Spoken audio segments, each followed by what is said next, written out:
Oh, goody, goody, here it comes. Welcome to the Cinema Psycho Show.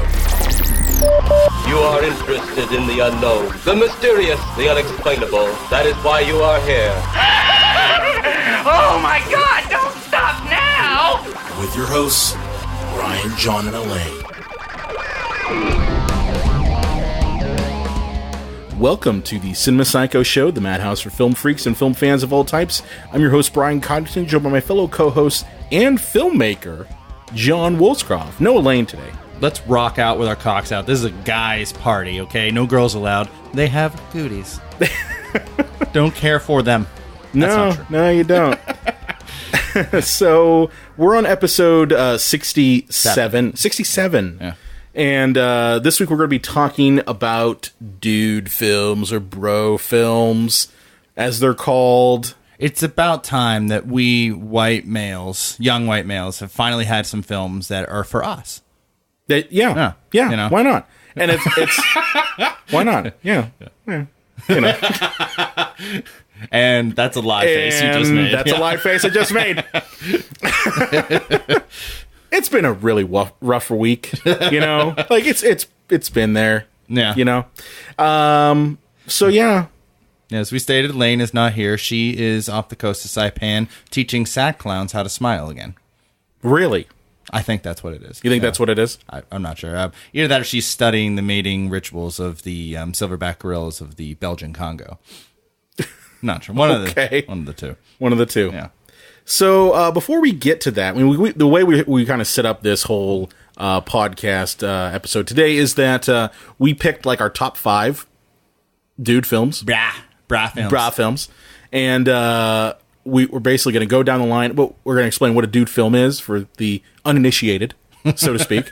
Spoiler alert, it's a movie intended for dudes. Yeah, pretty much. But, I mean, not always. You know, I've met some people, you know, some women that are into the types of movies, like, you know, that we would consider bro films, so to speak. I tried to, you know, and we'll get into it. I try to pick movies that women usually don't like, that are, you know, are for guys, because there are like Rocky. A lot of women like Rocky, yeah. You know, but there are some films that are just usually just guy movies. But actually, Elaine likes a lot of these. But you know, so that's how I tried to narrow it down a little bit. Right. But before we get to that, you have a bit of a news bit for us. You're rocking the news bit this episode. Hey, and it's not us attacking a reviewer. I want to make that one clear. Lane's not here. We're not attacking Lane's not here. I told Elaine that before when we told her we were going with the Facebook Live. So first, for those of you who don't know, if you're listening to this on Sunday, you missed the Facebook Live. But she was like, "So you guys are doing a Facebook Live?" I'm like, "We're not going to attack any reviewers. You know, we don't have any bad reviews. I promise. I promise, we're not going to do that." So, but John, you got a bit of a news bit for us. Yeah, Justice League's a clusterfuck. Who would have thought? DC, shit. You're back at it. I was worried about DC. You know, it's like when somebody's a recovering alcoholic and like 6 years they've been clean, and then like they're at a picnic and like, I could have a beer, and you're like, oh no, they're falling off the wagon. Yeah. It was almost like DC is like the drunk who's like, you know what, I think I'm going to quit drinking. And that was Wonder Woman. And it's like, oh no. You mean you're not going to, like, get hammered at Christmas and knock the Christmas tree over? You know, and shit your pants and tell all the little kids that, you know, about Santa and There stuff? is no Santa. Yeah. So it seems like they're back on track of just for failure, being horrible. Yeah. Apparently there is rumors now that as it stands, and this movie is coming out in November, that Justice League is, quote, unwatchable. I gotta say, I'm not surprised by any of this. Yeah. I mean, I leave it to DC to basically fuck themselves. Well, this is their Avengers, isn't it? Like, this is the big one, the coup de grace. It seriously is. But I mean, I gotta say, I'm not that surprised. I mean, here's the problem with DC. I mean, there's many problems. There's many problems. But the biggest thing is, like, Marvel, even though, you know, love them or hate them, they spent like almost 10 years developing the characters before, you know, jumping into the big kahuna, which will be considered, you know, Avengers Infinity War. Right. So, you know, it's not like they said, hey, you know what? We're going to have Iron Man at 1, and then we're going to have Thor, and then Captain America, and then we're going to do Avengers Infinity War. They didn't do that. They were like, we should probably introduce the audiences to these characters first before we jump into the, giant shitstorm that is Infinity War. You mean unlike DC that just throws Flash, Cyborg, and Aquaman into the Justice League movie with no explanation? Yeah. That's probably going to be one of the reasons that it's just unwatchable. It's because they're going to put 4 hours worth of discovering these characters and the plot and the resolution, but they're going to try to cram that into like 100 minutes. Yeah. And it's just going to be a clusterfuck. Yeah. Yeah. I mean, the thing too is, like, what do you want to bet that they're going to fight a villain that has a laser in the sky? It opens a portal, and then hundreds of like robots or aliens or slugs or something come through. It'll be whatever the creatures from Apocalypse are, because that's where Darkseid, because he's like the Thanos of DC. Yeah. I don't know if you follow that or not. Mm-hmm. You do. So yeah, Darkseid, he's the Thanos ripoff of DC, and he instead of Chitauri, he has these creatures. They're like honestly grasshopper like creatures. Which makes sense that they're using that so they can have gigantic, mindless action sequences. Yes. Yeah. So, DC, what the fuck? Seriously. Well, more on the reports of what's going on with the film. Apparently, they had stated that Joss Whedon was coming in just to do a couple minor reshoots. Zack Snyder had a tragedy in his life. Yeah. Bullshit. No, he is just reworking this thing from the ground up. As much as they can reshoot and re-edit, I'm knocking things over. Before the launch date of November, I don't know, I think it's 8th, something like that. The better, apparently, which is it's gonna have a combination of extremely dark and then extremely Joss Whedon flippant. And it's going to be a mess. It's going to be bullshit is what it's going to be. I mean, your movie needs tone, and this is going to be dark and dreary and sad, and then lighthearted and goofy. With a little, it'll have like a smidgen, if you will, of Wonder Woman thrown in.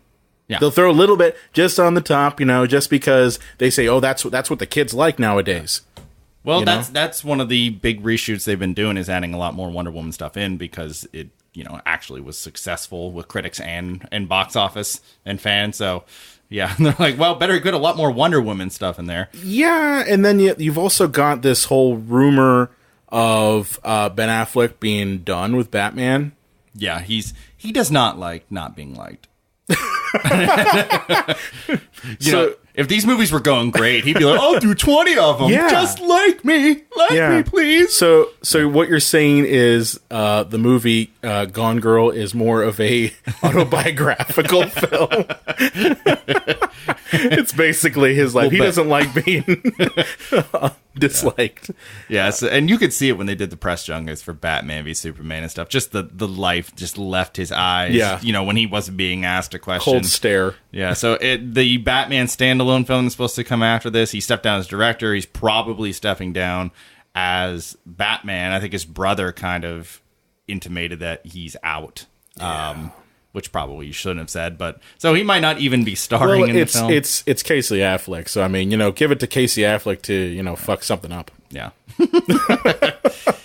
Which I don't know. Apparently, the reports of the switcheroo for the Batman film, because that was brought on with a new writer and a new team to completely change everything around again. It's supposed to be more of a detective film, which we haven't actually really seen, I guess, unless you count The Dark Knight was kind of a detective film, a little bit. It waded into that a little bit, not a whole lot, though. But, I mean, that sounds like it could be good. DC will fuck it up, I'm sure. But it sounds like it could be good, so I don't know, Ben. It might be like the guy that leaves the one team because he wants to win a championship, and then the team he left wins the championship. Watch Batman, the Batman solo film, be fucking fantastic, and then he'll be calling up Warner Brothers. Yeah, I'm back, guys. I'm back. I brought my tights, guys. Get John Hamm out of there. I want back in. Yeah, I mean, here's the thing. Like, I feel bad a little bit for Affleck. Yeah. I mean, I do, because he's coming off of Christian Bale, who basically epitomized Batman for a generation or so. Kind of like Michael Keaton epitomized Batman for us, That's pretty much what we saw as Batman. I mean, even though Bale came out, right as, like, I don't know, for me, the first Batman Begins came out right when I graduated high school. Yeah, me too. So, I mean, like, for me, Michael Keaton was always my Batman. Bale, I liked his Bruce Wayne. I thought he was a really good Bruce Wayne. But, I feel bad because he's coming after that, and he's trying to figure out how to make his own version of Batman, and he's just failing. I don't know if it's necessarily because of him. I think it's because of, like, the director.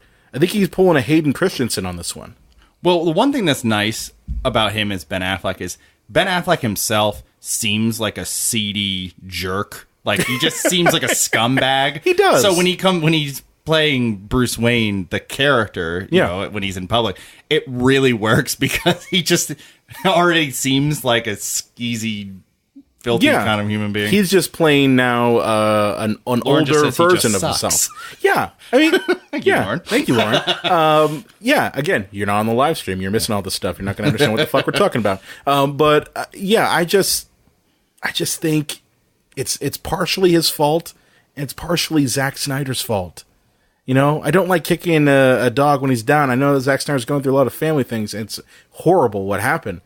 But as a creative person, he kind of sucks. The architect of the DC universe. He sucks. You're telling me you couldn't get Christopher Nolan to just say, you know what, I'll stick around. Throw more money at me. Tell me you're going to make every movie in IMAX. Like that. I think that might have been it. Oh, yeah. You just give Christopher Nolan a new toy. Yes. Absolutely. And he'll do it. That's 90% of what he wants. Yeah. Just, if they say, we'll do Justice League entirely in IMAX, I'm in. But I don't want anyone to know anything about the movie. I want the trailer just to say Justice League and then Batman jerking off for 5 seconds and then coming soon. It's like, whoa, what is this new Christopher Nolan movie about? Because apparently a lot is leaked. Like we already know Superman's in this movie, and he had a mustache. What gave that away? Well, he had a mustache, and apparently they are digitally removing the mustache, because I don't know if they just got a lot of flack for it. Because I'm assuming he's evil Superman, when Spock had the goatee. No, I don't think that's it. I think what happened was he's working on another film, and when they wanted to do all these reshoots and everything, that is the reason why. So he's doing basically reshoots on top of this other film that requires him to have a mustache.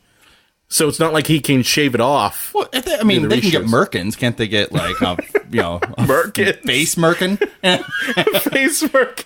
I mean, in today's day and age, can't you just get a mustache that you could put on, like tape on, so you could take off? I mean, Cesar Romero basically put cake makeup all over his mustache when he was the Joker because he refused to shave it. And they're all like, you have to fucking shave it. He's like, I'm Cesar Romero. I don't give a shit. This is not what kids who went to UCLA film school for, to go frame by frame to take out a Superman mustache. Those poor bastards. They should have just kept it in, like, oh, he's evil now. He has a mustache. You know? Or just say, or just like how in the Death of Superman comics, when he actually comes back to life, he's got like flowing long hair. You're telling me you couldn't just say the mullet era? Yeah, the mullet era. You're telling me you couldn't just say, oh yeah, Superman has a mustache now. He died, and facial hair continued to grow. Yeah. Okay? Krypton, I don't know. Blah. Yeah. Magic, wizardry. Everybody that dies in Krypton grows mustaches. That's right. Just get Russell Crowe to come in. Joss Whedon reshoot it where we do some scene on Krypton. If he dies, he will grow a mustache. And he will be the savior of their planet. Why did you mention to have a mustache? Quiet. I don't know why. It's just, I'm sure it'll be important later. Yeah. But we could talk about this sort of shit for the entire fucking episode. And we will watch this. And we will watch this horrible train wreck for the show. And then we will give you our thoughts on it. If and when it comes out, who knows? Maybe they'll just delay it until next summer. And then the Christmas after that. Because they'll bring in a new director. They'll bring J.J. Abrams to do some reshoots of Joss Whedon's reshoots. Who knows? Yeah. So we're going to take a little bit of break. And when we come back, we'll be talking about bro movies. Stay tuned.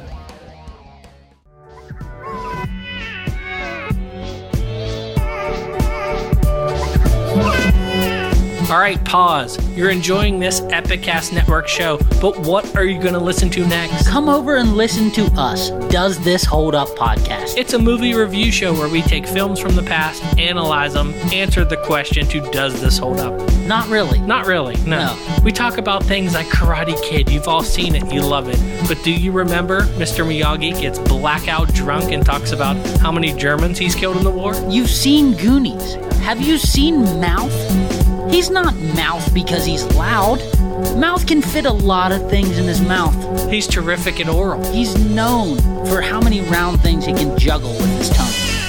So come over, check out Does This Hold Up whenever you're done with whatever Epicast TV show you're listening to now. Go to epiccastnetwork.com, epiccast.tv.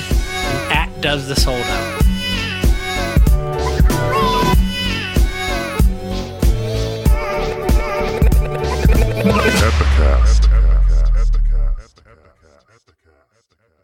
And we're back.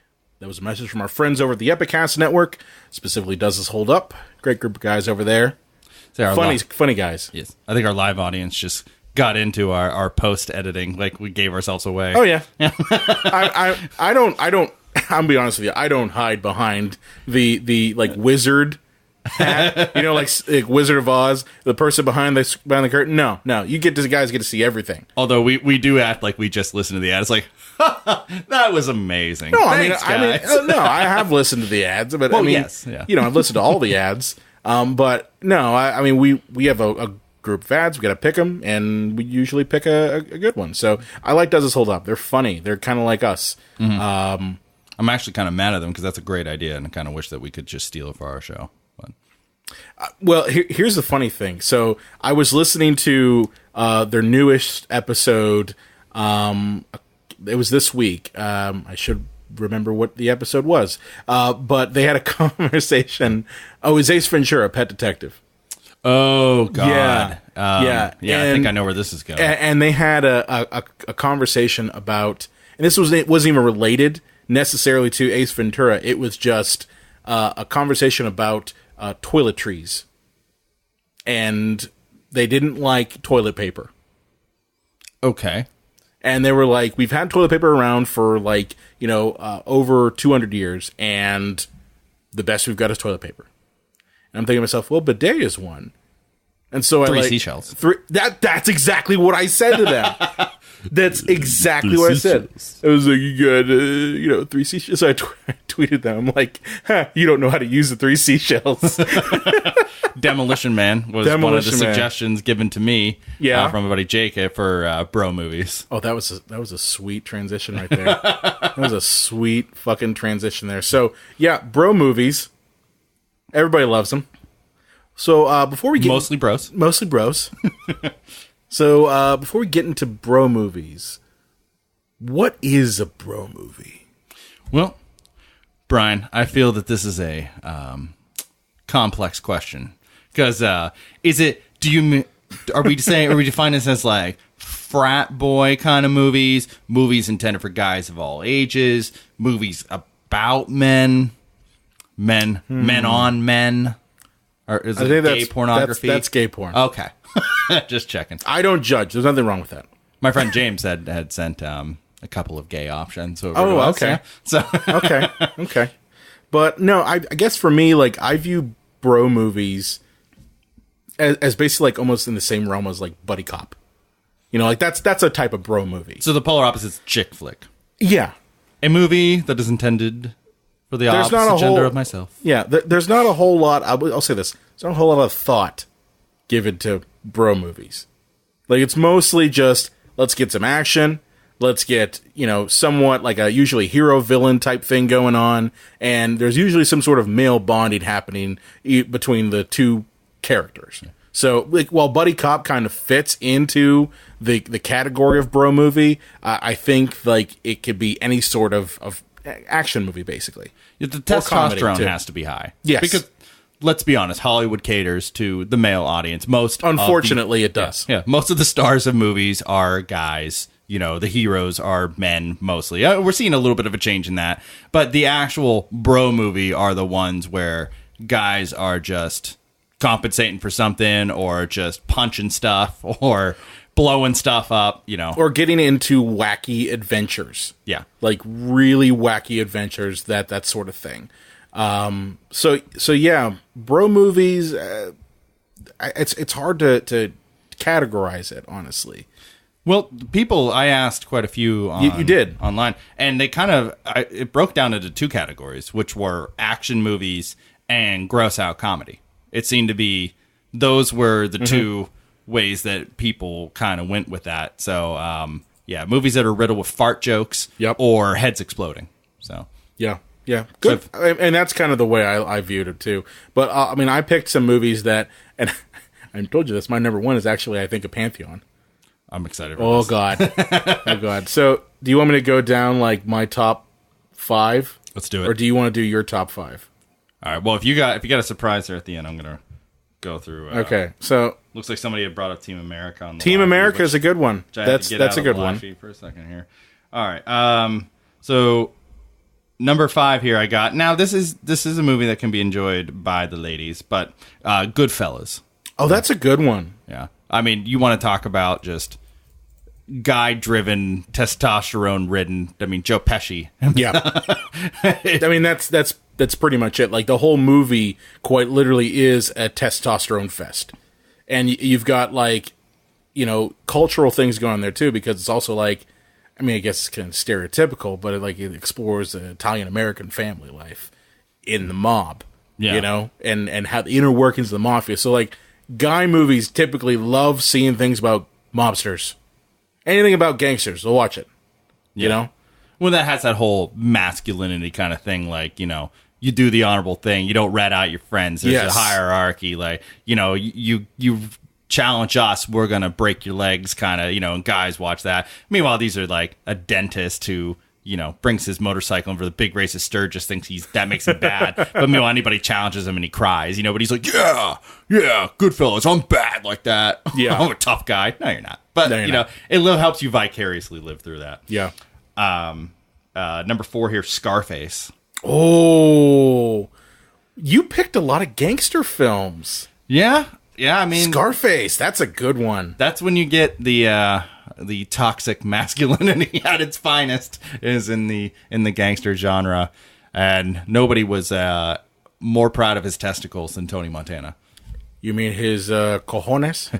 I have in this world is my word and my balls, and I don't break them for nobody.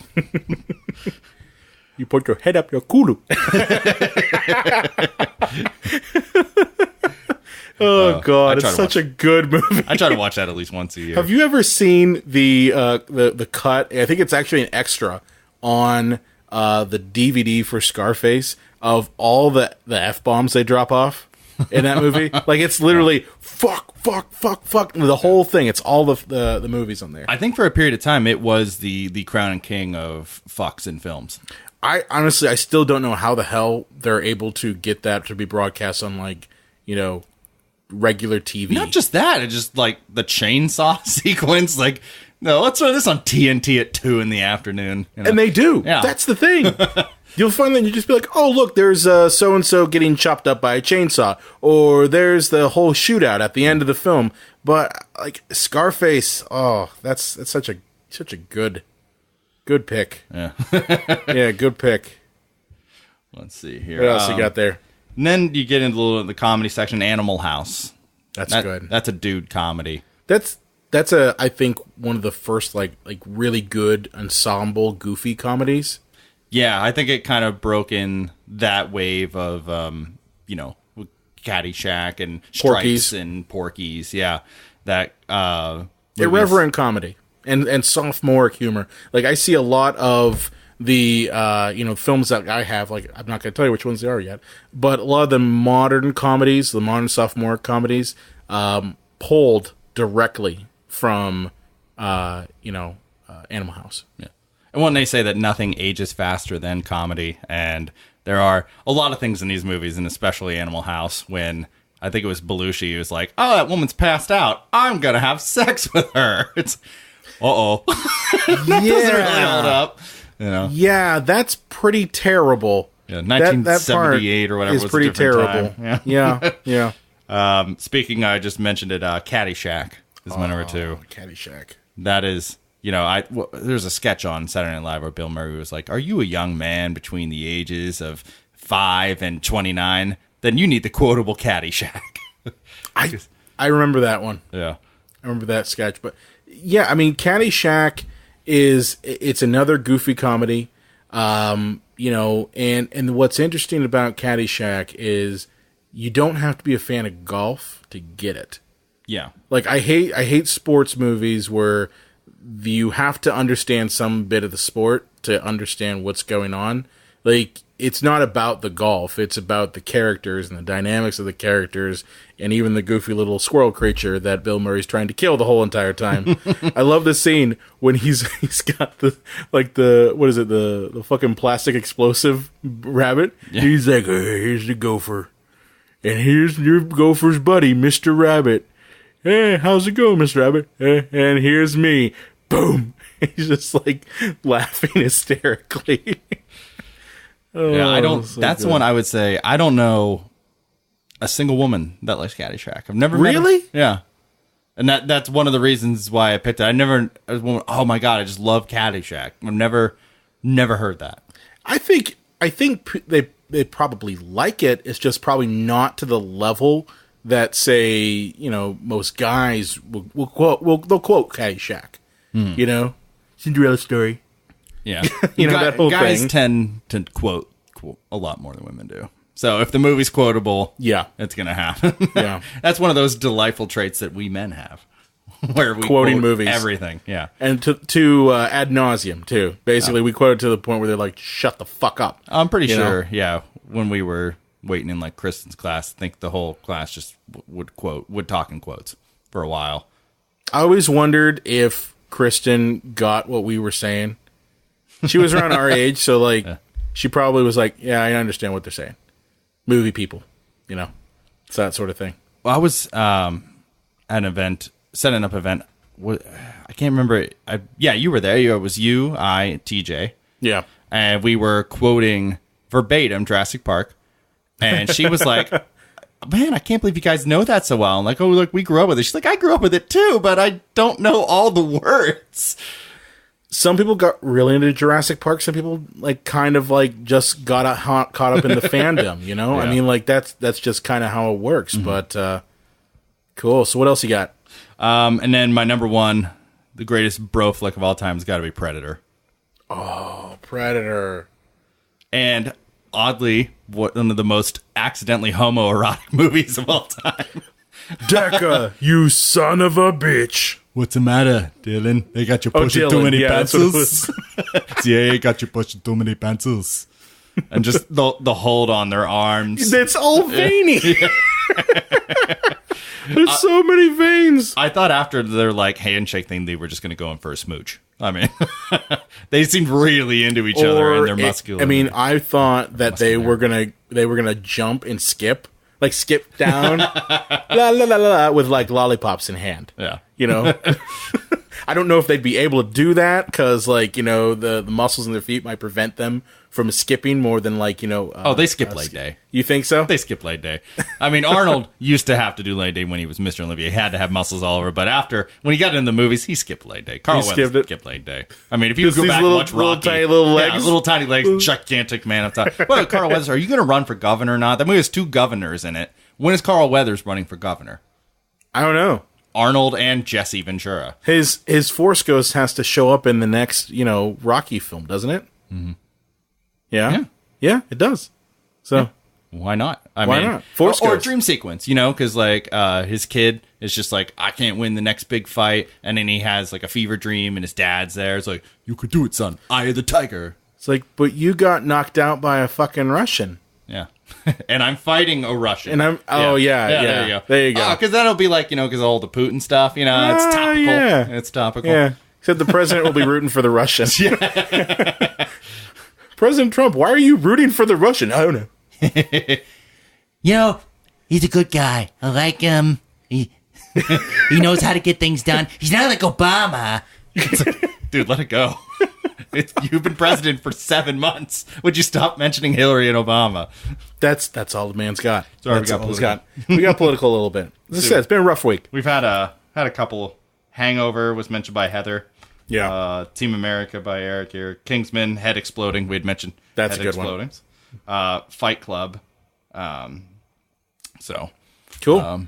Yeah, Fight Club. That movie is. I was talking to Elaine the other day, and she didn't like Fight Club. I don't. What? Yeah, and she's like, that movie is just so anti-woman it hurts. And I was like, yeah, I guess I hadn't thought about it, because last time I probably really watched it was I was like 14.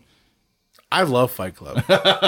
I gotta say, like, here's the thing. You could definitely make the argument, and it's very true, that the movie is very anti-woman.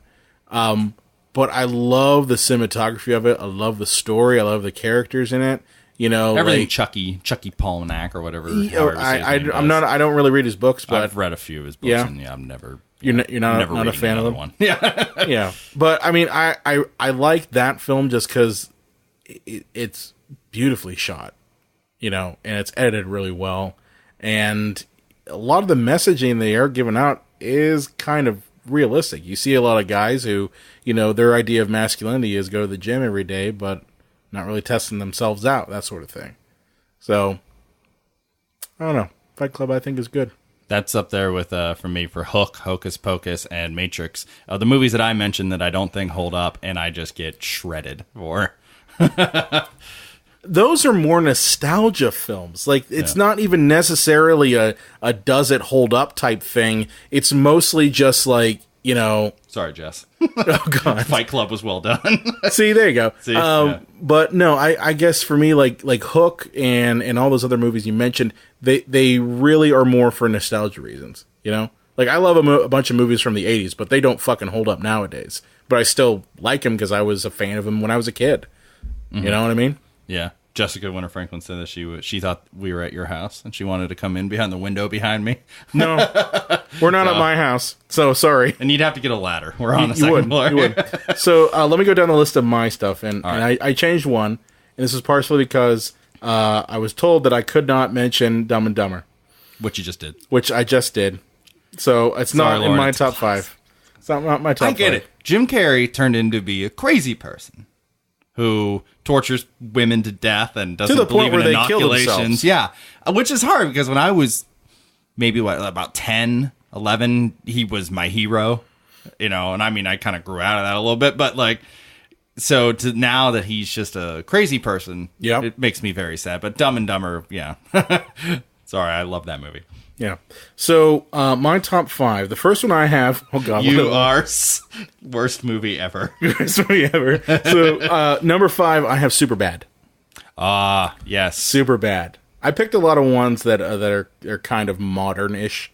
So Superbad I have down as number 5. Yeah. Well, I mean that's your classic, as you mentioned, bromance kind of movie. It is. You know, it seriously is a bromance film because the whole movie is about the evolution of these two friends, you know, transitioning from high school to college, and you know how their whole relationship changes over the course of one night.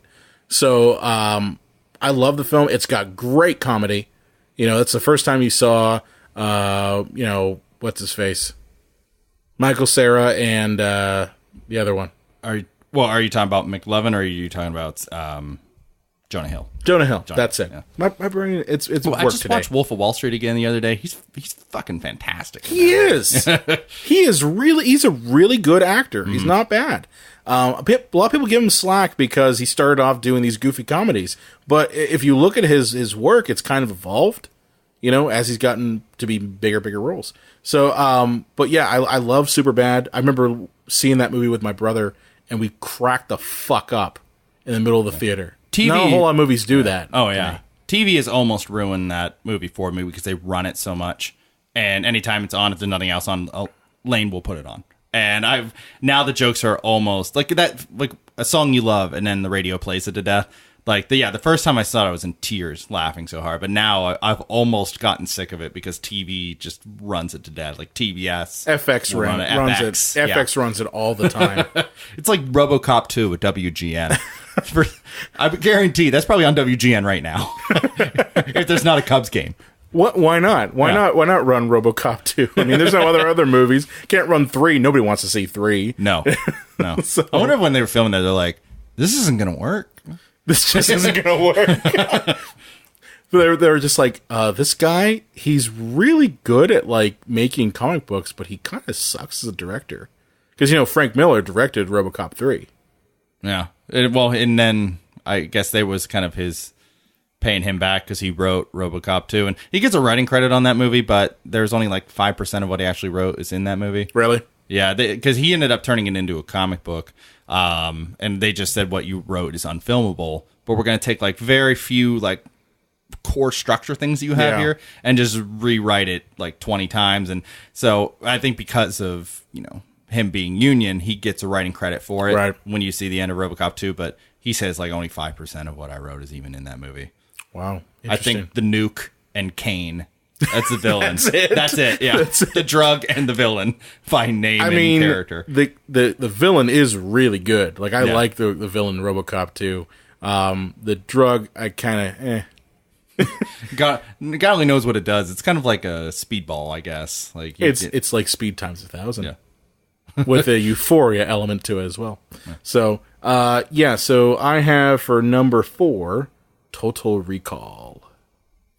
Total Recall. The original Total Recall with Schwarzenegger. Kind of the same way that you have like Predator. It's really in there. sad you have to say the original Total Recall. Here's the thing. I was talking, I forget who I was talking with the other day, but I was talking with someone who actually said that they liked the remake to Total Recall. Oh. Yeah, that's my feeling too. I was like, I don't know why I did it, but I saw the remake of RoboCop, but I did not see the remake of Total Recall. So you're not missing much. I'm just assuming it's bad. It is bad. I can't say for sure. It's really bad. It's basically okay. So everything about Total Recall, the original, that you loved. What do you love about Total Recall? Well, I mean, first and foremost, Arnie. Yeah. To be honest. The 80s. Even though it was early 90s, but let's face it, that's still kind of the 80s. It was 90s, yeah. So I mean, it was pretty much 80s. Just the excessive violence, the tone where you can make a movie that is just so over the top ridiculous that is intended for adults. Like they didn't try to PG-13 it down. The effects, and honestly the puzzle of the movie, because I think, in my opinion, the whole movie is his Total Recall experience. Yeah. I don't think he, is actually a secret agent. It's all part of his dream. I mean, the thing is like Paul Verhoeven has pretty much left it ambiguous at what really happened. I've always felt that he either is catatonic or brain dead or whatever, and that this is all in his head. But I mean, the thing about the original Total Recall is that you've got this fantastic mystery. You've got all these great effects. You've got these great settings. Like, I love the fact they went to Mars. I love the fact you got the mutants. And the mutants are really detailed, crazy-looking creatures, Yeah. And that was the whole, like, late 80s, early 90s thing where if we can do special effects makeup, we're going to throw it in there. So, like, I love that part about Total Recall. And I love the goofiness. It's a goofy movie, You got, like, my favorite character is Benny. I got 9 kids to feed. I got 5 kids to feed. And it's just I thought it was 9. I thought it was 9. Shit, I'm not even married. So, so you've got that stuff, and like the scene where Benny's in the crushing machine, and he's trying to crush Arnold, and Arnold's got the drill. And he's like, Benny, screw you. That's all the puns. That's in the top 5. Arnie one-liners. All the puns. My absolute favorite is from Commando when he throws the pipe through the guy's chest and it's blowing steam out the end. Blow us some steam, Bennett. That's probably the best Arnie one-liner. Oh, you know what? No, I'm sorry. The Running Man takes the cake for best Arnie puns. Where he kills maliciously with no empathy whatsoever. Absolutely. Just cold-blooded murder. Yeah, but it's all cartoony murder. Yeah. Like you've got. I love it when he's like, "Here's Sub-Zero, now Plane Zero." He's like, "I'll make you eat that contract, but you'll have to ram it through your fist down your damn spine." It's just like his strength is ridiculous. Like he just lifts up stuff for no reason. When we talk about bro movies, I guess we should have just done Arnold movies. We could have. Well, I mean, I mentioned Superbad, so.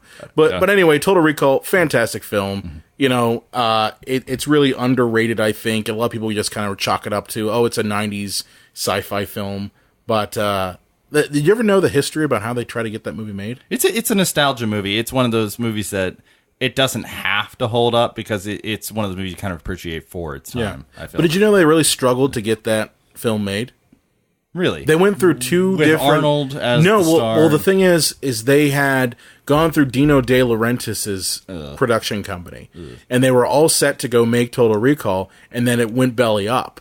So they had nowhere else to go, and they ended up, I guess Arnold kind of came in, and he was like, we're going to get this movie done, and that's how he brought Paul Verhoeven and everyone else on. So, like, it was a good couple years for them to get the movie made. Okay, yeah. Well, De Laurentiis pictures, the Sony pictures of its era. Yeah. So, number 3 is a combo, because they're both kind of part of the same franchise, but 21 and 22 Jump Street. Yes. Yeah. Yeah. Yeah. And I'm not talking about the series. I'm talking about 21 Jump Street with Jonah Hill and Channing Tatum. Although, yeah, the show had a young whippersnapper named Johnny Depp on there, which he did before Nightmare on Elm Street introduced him to us. Let's not forget that. Nightmare on Elm Street had introducing Jonathan Depp or something like that. Yeah, well, 21 Jump Street came after Nightmare. Did it? Yeah. Okay. It came after. Nightmare came out in 84. 21 Jump Street came out in like 87 or so. Okay. But, yeah, 21 Jump Street, I guess you could say like the newer version of it, definitely bro films. Again, just kind of playing the same characteristics as Superbad. It's about two characters who, at this time, they hate each other in high school, and grow to be best friends, and solve mysteries and shit like that, and get in wacky antics. Well, the second one, like Channing Tatum, like breaks away from his more sensitive, partner Jonah Hill, and gets with a complete bra who only wants to work out and smash puss. Yeah. And he's like, God, this is boring. All we ever do is work out. You want to do anything else? We can work out. No. Crack some beast. Smash some puss.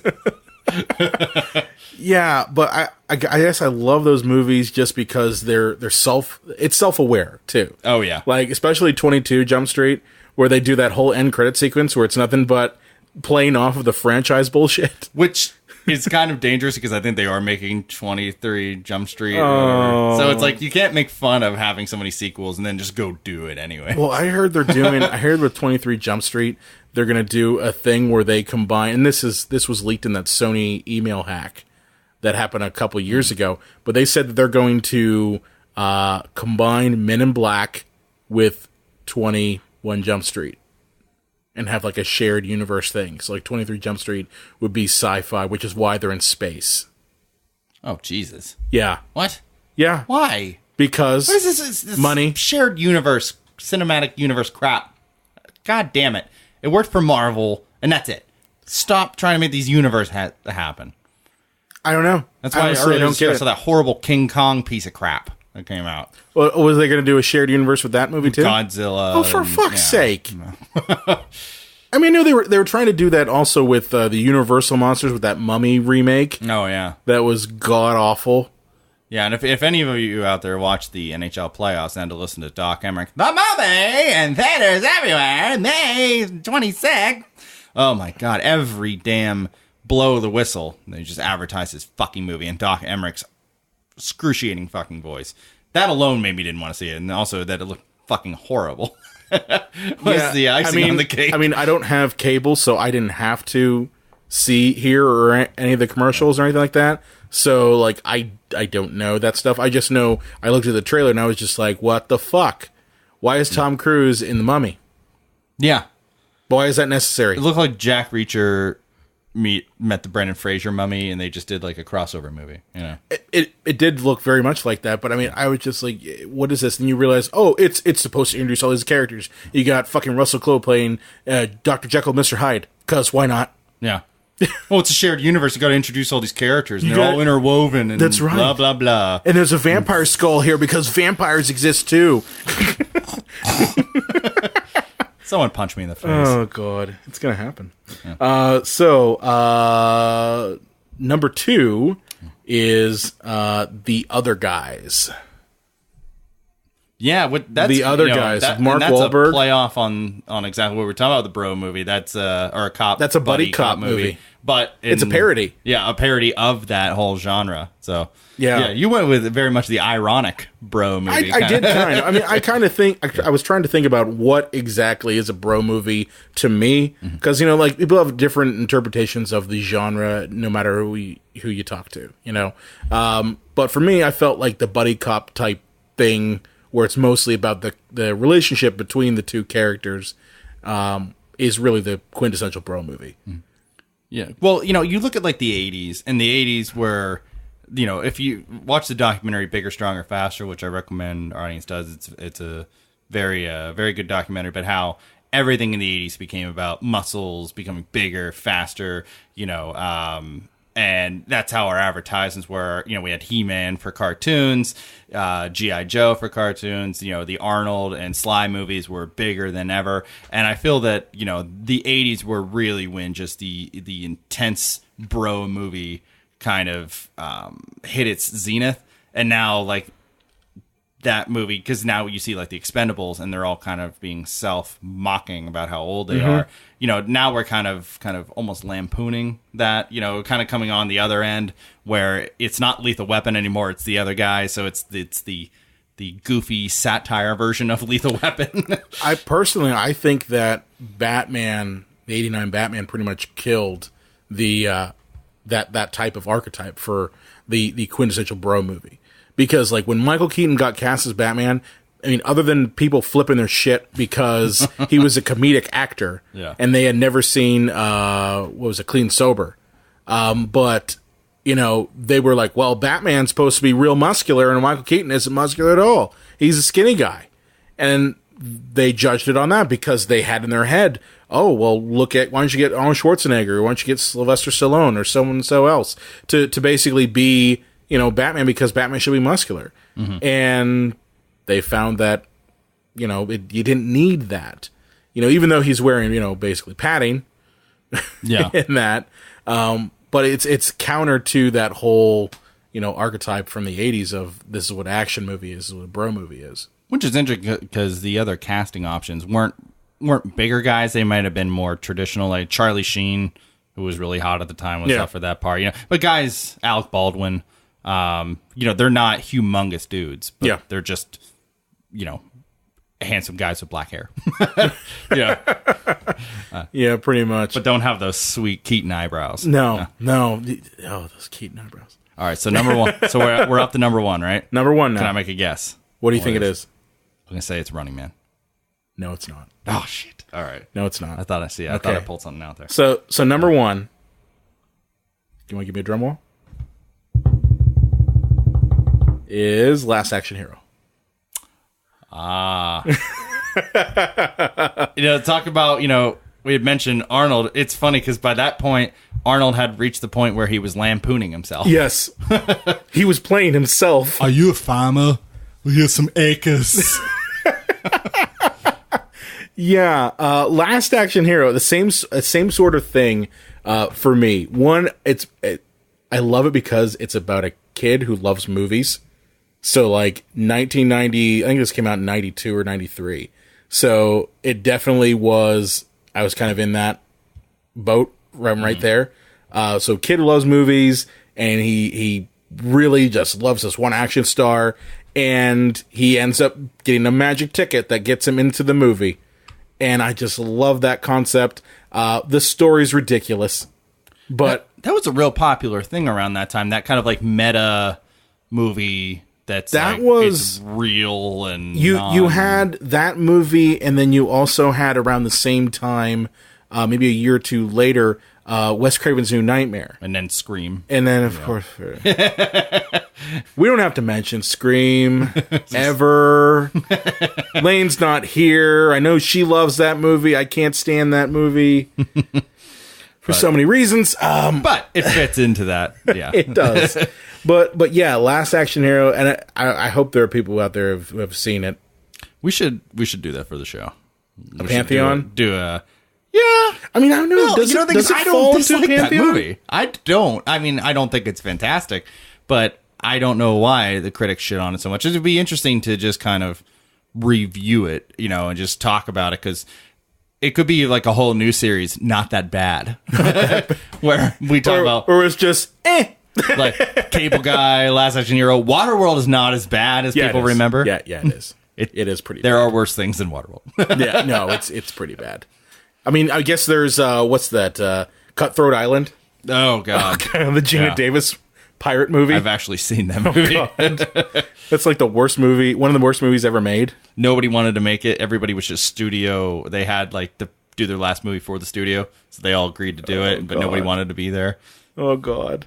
Yeah, but for me, Last Action Hero is number one because it's the relationship between the two main characters, the boy and the action hero, and then the boy basically discovering that, what you see on screen isn't necessarily the whole story. He's got this idealized image of this action hero, and when he gets in there, he realizes, oh shit, he's got some demons that you might not necessarily know on the surface. So it's a lot deeper than I guess some people give it. I mean, granted, there are ridiculous things like Charles Dance with his crazy eye. Have a nice day, like that crazy shit. But I just love the concept of it. It's a great movie. I felt it kind of like derailed Arnold's career, because once you're doing a meta movie, a meta satire about the kind of movies you do, it's about hard yourself? to go back to doing them. Yeah. Because then he started making like movies where he was pregnant and trying to find Turbo Man dolls. So I guess it kind of did derail his momentum. Yeah. Once you're like, I need my Danny, Danny DeVito. I need my Larry. I need to do Ivan Reitman movies. Oh God. Yeah. Well, I'm a scientist. But I am a scientist. Don't you see? I wear glasses. Most scientists are 6'6" and 315 pounds of raw chiseled muscle. They're cut out of marble. Yeah, sure, buddy. Sure, buddy. You're a scientist. I bet he really thought Batman and Robin was going to get right back on the straight and narrow. Yeah. There's a sketch from Mad TV. You watch Mad TV? Oh, yeah. Okay, there's a sketch where they're like doing this interview. Mad TV season 1 is actually, I think, it's really good. Yeah, it went downhill every subsequent year. Yeah, but I remember there being a sketch on Mad TV where they had different people playing, like characters from Batman and Robin. It was around the same time Batman and Robin came out, and you had, I think it was Will Sasso playing Arnold Schwarzenegger, and he's just like, I'm here for the big box office movie, yeah, I'm here to play Mr. Freeze, I have a freeze gun, I freeze Batman, and they're just like, how terrible this movie is, right? So I gotta find that fucker on YouTube. It's so good. Maybe I share that. He was the only one excited. I remember I was worried about the movie because I was like, okay, Batman Forever wasn't that great, but maybe this one will be a return, and then to where they're supposed to be. And then I'm watching the press junkets, and everybody seems sad except Arnold, who is just, this is the greatest movie of all time. You're going to love it. It's amazing. And then just George Clooney. Yeah, that's good. I don't know. I made it, whatever. And Chris O'Donnell's like, I'm just happy to be working. Just happy to be working. And then Arnold, it's so incredible. And my face is blue the whole movie. It's a movie not just about action, it's about heart too. Because my character, Mr. Freeze, he loves this woman, but this woman is dying and she's in a frozen thing. Thank you, Batman animated series. Yeah, you're pretty much ripped off of that, you fuckers. Okay, which did a better job. By the way, funny how many things the Batman the animated series has changed about the Batman mythos. Harley Quinn, the whole backstory of Mr. Freeze. You look at the video games now, and I'm like, well, that's straight from the animated series. If only the animated series had Egghead in it. I don't know how you weave that in there. Deep cut, right? Vincent Price, come on. Yeah. So, all right, well, those are good picks. Good picks. So, John, where can they find you at on the Twitters? I believe you can find me at the Unreal J Wolves. And you can find Elaine at LA_Croft. I wish she was here. She is wrangling varmints in Vermont from important golf courses so that she can train them to be military assassins. Oh, important work. Important work. You can find me at Brian Coddington. I also run the Psycho Show page. Be sure to like us on Facebook, Twitter, Instagram, Google+, at Psycho Show. You can also find us on the Epicast Network at epicastnetwork.com. If you have a favorite movie or question, or you want to talk to us about your favorite bro movies, you can contact us at cinemapsychoshow.com. Make sure to subscribe to us on iTunes. Give us a rate, give us a review. We love getting those. And catch a new episode available every Sunday. Now it's time to get sensitive. How are you? How are you feeling? Epicast.